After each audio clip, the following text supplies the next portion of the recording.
Assalamualaikum warahmatullahi wabarakatuh. Salam damai sejahtera untuk kita semua. Jumpa lagi bersama saya di channel Guru Pelosok. Baik teman-teman, kali ini kita akan latihan mandiri untuk part yang ketiga, masih tentang kompetensi teknis, baik itu pedagogi guru maupun profesional. Jadi di monitor atau layar HP teman-teman bisa baca dulu, jangan di skip ya karena ini penting sekali. Itu jadikan latihan ini untuk mengukur tingkat penguasaan materi. Teman-teman, jadi sediakan waktu secara baik. Oke, sebelum kita masuk ke soal nomor 1, seperti biasa bagi Bapak Ibu Guru, teman-teman semua dimanapun berada, yang belum subscribe, jangan lupa subscribe dan aktifkan tanda lonceng supaya Bapak Ibu terus mendapatkan notifikasi video terbaru dari Guru Pelosok. Langsung saja kita lihat soal nomor 1. Kurikulum harus mampu mengembangkan sesuatu yang baru sesuai dengan perkembangan yang terjadi dan kebutuhan-kebutuhan masyarakat pada masa sekarang dan akan datang. Pernyataan tersebut dalam kurikulum termasuk dalam peranan titik-titik. A. Konservatif, B. Kreatif, C. Kritis, D. Evaluatif, E. Inovatif. Oke, seperti biasa silakan Bapak Ibu teman-teman semua memilih. Untuk jawaban benarnya akan tersedia di akhir video. Semua ini dengan maksud supaya bisa mengukur tingkat penguasaan materi dari Bapak, Ibu, dan teman-teman semua. Jika sudah memilih, kita lanjut ke soal nomor 2. Jadi bagi Bapak, Ibu, teman-teman semua yang membutuhkan suasana hening bisa mengecilkan volumenya sehingga Bapak, Ibu bisa baca sendiri ya. Kita lanjut soal nomor 2. Salah satu prinsip yang harus diterapkan dalam pemilihan isi pendidikan adalah materi pelajaran harus titik-titik-titik. A. Disusun secara logis dan sistematis. B. Sesuai dengan persepsi orang tua dan masyarakat tentang kebutuhan. C. Bervariasi sesuai kegiatan pembelajaran. D. Sesuai dengan perbedaan individual siswa. E. Sesuai dengan perkembangan zaman. Oke, silakan dipilih. Jika sudah, kita lanjut ke soal nomor 3. Dalam pembelajaran yang menerapkan kurikulum berbasis kompetensi, guru dituntut untuk berperan sebagai pengamat. Artinya, guru hendaknya titik-titik-titik. A. Mengembangkan dan memelihara suasana belajar yang kondusif. B. Memberikan arah dan membimbing siswa untuk menguasai kompetensi. C. Menggunakan berbagai media pembelajaran yang inovatif. D. Memberikan kebebasan yang bertanggung jawab kepada siswa dalam belajar. E. Melakukan pembelajaran dengan metode yang bervariasi. Oke teman-teman, silakan dipilih. Jika terlalu cepat, teman-teman bisa pause sejenak.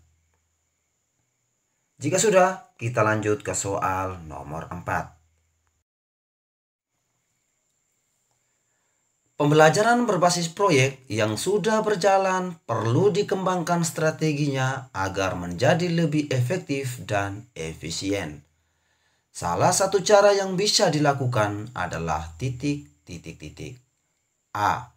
Mengevaluasi kinerja guru dan memfasilitasi pembelajaran.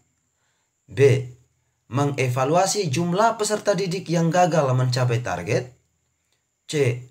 Mengevaluasi jumlah peralatan dan biaya yang dikeluarkan. D. Melaksanakan penilaian produk akhir proyek peserta didik yang berhasil. E. Mengevaluasi pengalaman peserta didik dan guru bersama-sama. Oke teman-teman, silakan dipilih. Jika sudah, kita lanjut ke soal nomor 5.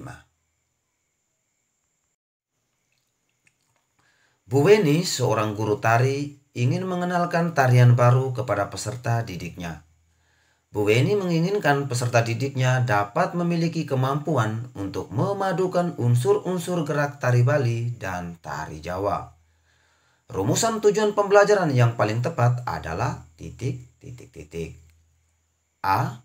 Melalui contoh video, peserta didik dapat merangkum kedua unsur gerak tari dengan benar. B. Melalui pembelajaran berbasis masalah, peserta didik dapat memadukan unsur-unsur gerak tari dengan lincah. C. Melalui demonstrasi oleh guru, peserta didik dapat memadukan unsur gerak kedua tari menjadi gerakan yang indah. D. Melalui bacaan tari Bali dan Jawa, peserta didik dapat mendemonstrasikan kedua jenis tarian dengan baik. E. Melalui penyajian contoh oleh guru, peserta didik dapat menganalisis unsur-unsur gerak dalam tari Jawa dan tari Bali dengan benar. Oke teman-teman, silakan dipilih. Di sini kita saling mengingatkan bahwa unsur-unsur dalam merumuskan tujuan pembelajaran itu ada 4 ya teman-teman. Pasti teman-teman sudah tahu yang kita singkat dengan A, B, C, dan D. Oke. Jika sudah, kita lanjut ke soal nomor 6. Di bawah ini yang merupakan rumusan tujuan pembelajaran yang mengandung unsur berpikir tingkat tinggi, yaitu titik. A. Melalui diskusi kelompok, peserta didik dapat menganalisis konsep-konsep yang saling berkaitan dalam teks non-fiksi dengan tepat. B. Melalui diskusi kelompok, peserta didik dapat menjelaskan konsep-konsep yang saling berkaitan dalam teks non-fiksi dengan tepat. C. Melalui pengamatan teks lagu, peserta didik dapat menjelaskan pola irama lagu anak dengan tepat. D. Melalui pengamatan teks lagu, peserta didik dapat menerapkan pola irama lagu anak dengan tepat. Oke teman-teman, silakan dipilih. Jika sudah, kita lanjut ke soal nomor 7. Tujuan pembelajaran dalam RPP berorientasi HOTS apabila A. Mengandung unsur A, B, C, D dengan redaksi yang jelas. B. Menggunakan kata kerja operasional kategori berpikir tingkat tinggi. C. Mengandung unsur-unsur baru. D. Menggunakan kata kerja operasional kategori berpikir tingkat rendah. E. Menggunakan kata kerja operasional campuran. Oke teman-teman, silakan memilih. Jika sudah, kita lanjut ke soal nomor 8. Namun sebelum kita lanjut teman-teman, di sini kita saling mengingatkan lagi bahwa untuk option A itu di situ menjelaskan bahwa unsur-unsur ketika kita menentukan suatu tujuan pembelajaran, maka unsur A, B, C, D itu memang harus ada ya, dan harus lengkap. Di mana A itu adalah audience, kemudian B-nya adalah behavior, kemudian C-nya adalah condition, dan D adalah degree. Nah, terkait unsur-unsur dari tujuan pembelajaran ini di video saya sebelumnya itu sudah pernah saya bahas. Oke teman-teman, jika sudah, kita lanjut ke soal nomor 8. Integrasi nilai-nilai nasionalisme PPK dalam RPP dapat diintegrasikan pada komponen titik. Oke kawan. A. Tujuan dan aktivitas pembelajaran. B. SKL dan KD. Jadi SKL standar kelulusan dan kompetensi dasar. C. Kompetensi dasar dan tujuan pembelajaran. D. Kompetensi dasar dan kriteria ketuntasan minimum. E. Indikator dan tujuan pembelajaran. Oke teman-teman, silakan dipilih. Tetap semangat ya teman-teman. Jika sudah, kita lanjut ke soal nomor 9. Pembelajaran yang menggunakan model blended learning dapat meningkatkan akses dan fleksibilitas peserta didik dalam memperoleh pengalaman belajar melalui titik. Saya ulangi. Pembelajaran yang menggunakan model blended learning dapat meningkatkan akses dan fleksibilitas peserta didik dalam memperoleh pengalaman belajar melalui titik. A. Memberi kebebasan kepada peserta didik untuk membuat jadwal belajar. B. Memfasilitasi peserta didik untuk dapat berdiskusi secara online. C. Kegiatan belajar yang dapat didesain menjadi lebih menarik dan interaktif. D. Memperluas jangkauan sumber belajar tidak terbatas pada ruang kelas. E. Memanfaatkan teknologi pembelajaran. Oke teman-teman, silakan dipilih. Jika sudah, kita lanjut ke soal nomor 10. Salah satu ragam pembelajaran digital yang disampaikan atau didukung oleh teknologi mobile dalam proses pembelajaran maupun terintegrasi dalam aktivitas pembelajarannya dikenal dengan istilah titik-titik-titik. A. Media sosial. B. Mobile learning. C. Pembelajaran berbasis permainan. D. Pembelajaran berbasis school counseling. E. LMS model. Silakan teman-teman memilih. Mohon maaf ya, bahasa Inggris saya agak kesleo karena memang saya turunannya itu dari Prancis, jadi bahasa Inggrisnya itu agak susah sekali. Oke, jika sudah kita lanjut ke soal nomor 11. Pembelajaran yang melibatkan penggunaan alat dan teknologi digital secara inovatif selama proses belajar mengajar sering juga disebut sebagai titik-titik-titik. A. Open learning. B. Distance education. C. Mobile learning. D. Pembelajaran digital. E. Mobile banking. Oke teman-teman, silakan dipilih. Jika sudah, kita lanjut ke soal nomor 12. Menyusun program semester merupakan tugas pokok guru dalam hal titik-titik-titik. A. Merencanakan pembelajaran atau pembimbingan. B. Melaksanakan pembelajaran atau pembimbingan. C. Menilai hasil pembelajaran atau pembimbingan. D. Melakukan penilaian pembelajaran. E. Membimbing dan melatih peserta didik. Oke teman-teman, silakan memilih. Jika sudah, kita lanjut ke soal nomor 13. Seorang siswa mampu menemukan strategi kognitif yang tepat sebagai cara belajar yang efektif. Kemampuan itu termasuk dalam keterampilan belajar mandiri yang disebut titik-titik-titik. A. Keterampilan khusus yang efektif. B. Keterampilan merumuskan tujuan belajarnya. C. Keterampilan bersifat umum. D. Keterampilan memproses informasi. E. Keterampilan menarik kesimpulan. Oke, silakan dipilih. Jika sudah, kita lanjut ke soal nomor 14. Pernyataan berikut yang paling tepat menggambarkan tugas guru di masa yang akan datang adalah titik-titik-titik. A. Guru bertindak sebagai konsultan pembelajaran berbasis teknologi. B. Guru lebih berfokus membantu peserta didik menguasai materi. C. Peran guru semakin ringan karena banyak terbantu oleh teknologi. D. Guru menjadi kolaborator sumber daya dan fasilitator pembelajaran. E. Guru mengandalkan teknologi sebagai pengganti peran guru.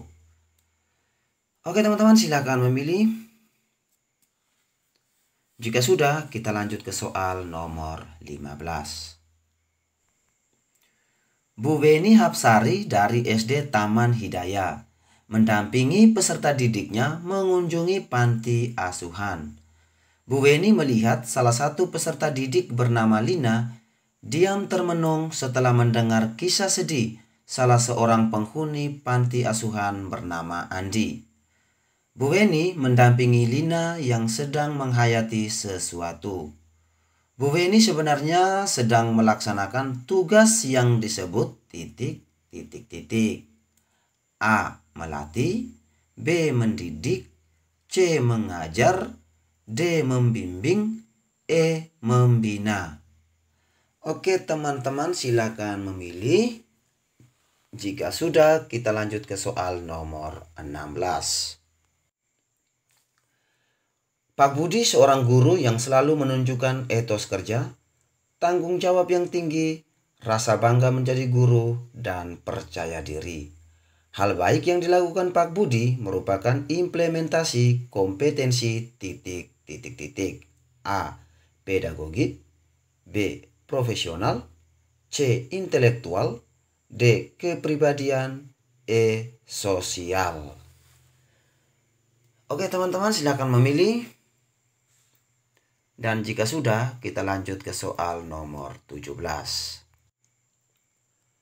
Memahami karakteristik peserta didik dari aspek fisik, moral, sosial, kultural, emosional, dan intelektual termasuk dalam kompetensi ...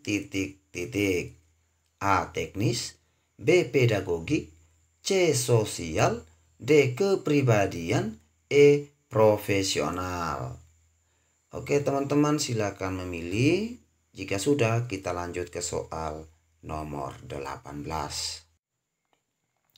Pernyataan berikut yang merupakan fenomena pembelajaran abad 21 yang menyebabkan era disrupsi pendidikan adalah ...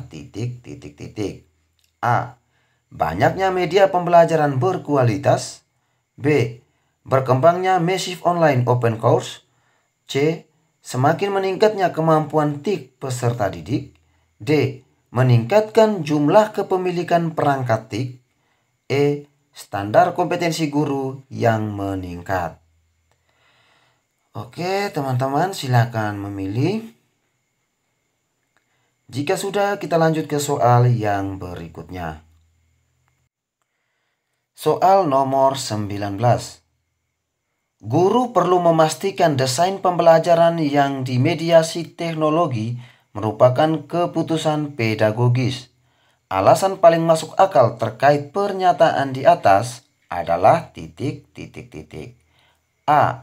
Pembelajaran abad 21 memerlukan penerapan prinsip-prinsip pembelajaran. B. Peserta didik dapat belajar mandiri meskipun tanpa kehadiran seorang guru.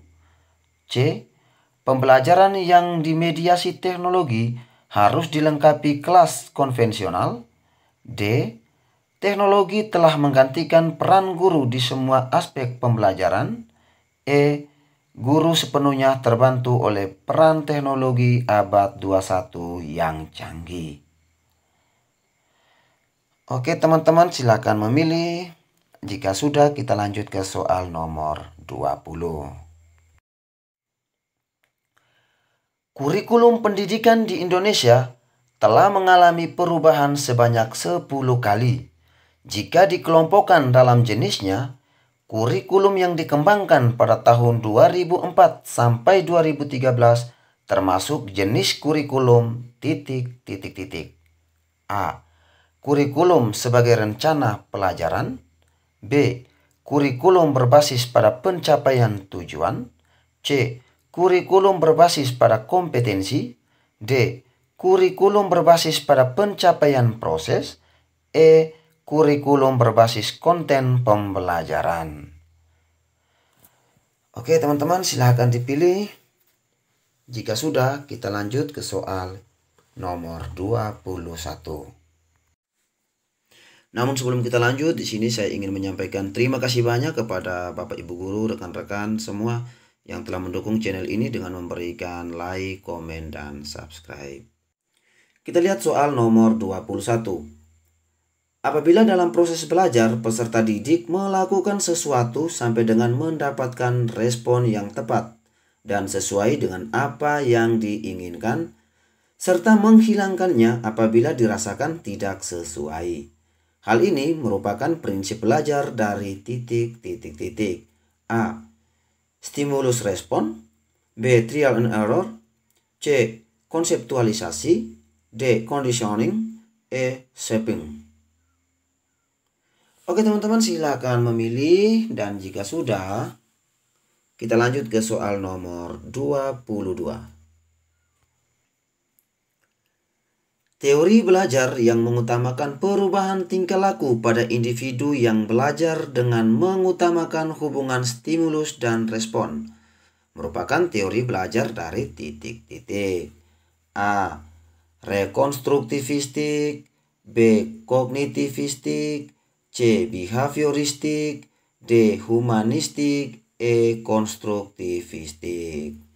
Oke teman-teman, silakan pilih jawaban yang dianggap paling benar untuk soal nomor 22. Dan jika sudah, kita lanjut ke soal nomor 23. Terkait dengan teori belajar ini, di video saya kali lalu sudah pernah dibahas tentang materi, teori belajar, dan prinsip-prinsip pembelajaran. Silakan teman-teman cari di channel saya. Kita lanjut ke soal nomor 23. Di dalam proses pembelajaran, para siswa dihadapkan dengan situasi di mana ia bebas untuk mengumpulkan data, membuat dugaan atau hipotesis, mencoba-coba atau trial and error, mencari dan menemukan keteraturan atau pola, mengeneralisasi atau menyusun rumus beserta bentuk umum, membuktikan benar tidaknya dugaan itu. Hal ini merupakan penerapan teori belajar ... A. Konstruktivistik, B. Kognitivistik, C. Behavioristik, D. Humanistik, E. Sibernetik. Oke teman-teman, silakan memilih jawaban yang dianggap paling benar. Dan jika sudah, kita lanjut ke soal nomor 24. Seluruh komponen pendidikan memiliki tujuan yang sama, yaitu terbentuknya manusia yang ideal, manusia yang dicita-citakan, yaitu manusia yang mampu mencapai aktualisasi diri. Pernyataan tersebut merupakan bagian dari teori ... A. Sibernetik, B. Behavioristik, C. Kognitivistik, D.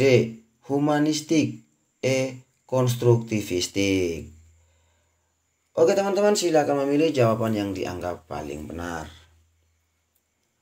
Dan jika sudah, kita lanjut ke soal nomor 25. Menurut Brunner, apabila seseorang memahami objek-objek atau dunianya melalui gambar-gambar dan visualisasi verbal, dengan kata lain, peserta didik belajar melalui bentuk perumpamaan atau perbandingan. Hal ini merupakan tahapan dari ... A. Ikonik, B. Intuitif, C. Enaktif, D. Simbolik, E. Konflik. Oke teman-teman, silakan memilih jawaban yang dianggap paling benar. Dan jika sudah, kita lanjut ke soal nomor 26. Pak Aris merupakan guru kelas 5 SD. Ketika memberikan pembelajaran menyanyi atau musik, memilih lagu-lagu dari asal daerah peserta didiknya.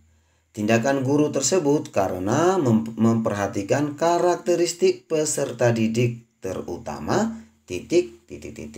A. Gender, B. Etnik, C. Status sosial, D. Minat, E. Kultural. Oke teman-teman, silakan memilih jawaban yang dianggap paling benar untuk soal nomor 26. Dan jika sudah, kita lanjut ke soal nomor 27. Pada saat pembelajaran berlangsung, guru mengingatkan peserta didik yang kurang semangat dan kurang aktif dalam belajar. Tindakan guru tersebut berarti memperhatikan aspek ... A. Kultural, B. Motivasi, C. Status sosial, D. Sosial, E. Etnik. Oke teman-teman, silakan memilih jawaban yang dianggap paling benar. Dan jika sudah, kita lanjut ke soal nomor 28. Sila pertama Pancasila adalah ketuhanan yang Maha Esa. Oleh sebab itu, pendidikan hendaknya bertujuan agar peserta didik beriman dan bertakwa kepada Tuhan yang Maha Esa. Hal tersebut merupakan contoh ... A. Landasan psikologis, B. Landasan religius, C. Landasan historis, D. Landasan sosiologis, E. Landasan yuridis. Oke teman-teman, silakan memilih. Dan jika sudah, kita lanjut ke soal nomor 29. Seorang guru mengajar di dalam kelas dengan metode ceramah, sehingga proses pembelajaran lebih berpusat pada guru. Dan siswa menjadi pasif karena hanya mendengarkan. Hal tersebut termasuk dalam proses pendidikan yang beraliran titik-titik. A. Esensialisme. B. Humanisme. C. Premialisme. D. Behavioristik. E. Rekonstruksionisme. Oke teman-teman, silakan memilih jawaban yang dianggap paling benar. Dan jika sudah, kita lanjut ke soal nomor 30. Namun sebelumnya, bagi Bapak Ibu Guru, rekan-rekan semua yang belum subscribe ke channel ini, jangan lupa dukung terus channel ini ya, dengan memberikan subscribe dan aktifkan tanda lonceng. Kita lihat soal nomor 30. Tujuan pendidikan bangsa Indonesia yaitu pembentukan manusia yang ideal.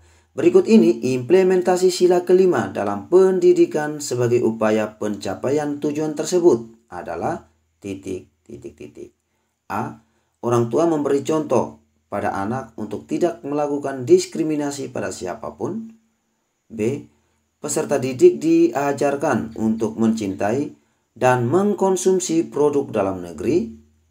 C. Sekolah melakukan program kegiatan bakti sosial dengan melibatkan peserta didik. D. Guru mengarahkan peserta didik untuk taat terhadap Tuhan Yang Maha Esa. E. Pendidikan mengikuti PPG untuk meningkatkan kreativitas dan profesionalitasnya. Oke teman-teman, silakan memilih, dan jika sudah, kita bandingkan jawaban yang sudah Bapak Ibu rekan-rekan semua pilih dengan kunci jawaban berikut ini.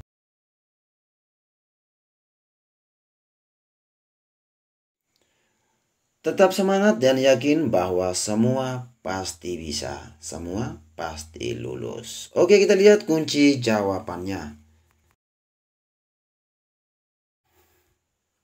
Baik, Bapak Ibu Guru bisa mencocokkan jawaban yang telah dipilih dengan kunci jawaban yang ada. Dan untuk mengukur tingkat penguasaan terhadap materi, di situ kita bisa lihat nilai akhir itu sama dengan jumlah benar, kemudian dibagi 30 dikali 100. Jadi usahakan dapat 80 ke atas ya. Kalau ke bawah mungkin Bapak Ibu bisa mendalami atau mempersiapkan diri lebih mantap lagi. Oke, sekian video dari saya. Akhir kata saya ucapkan terima kasih. Sampai jumpa di video yang akan datang. Salam sukses untuk kita semua.